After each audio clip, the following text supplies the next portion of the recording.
yakito kisni porba piong ba pianga tien ba sida hanga pilakni naduku chedem hanga pisei naduku chedem hanga pisei dashi shangai ngam kwah ban syukor haba pipim kwa ngam laban penbor baro dei mapi bayang apim kwa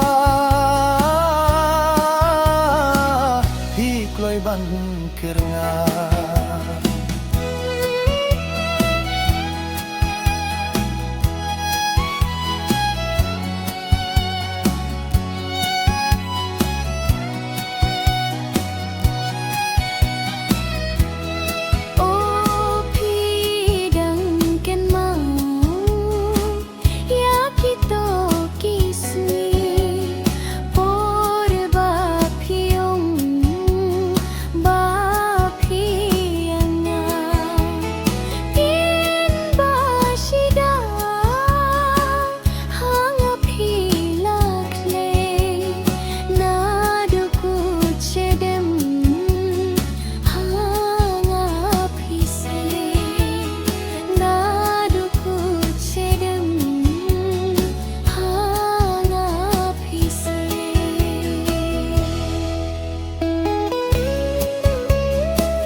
kan mau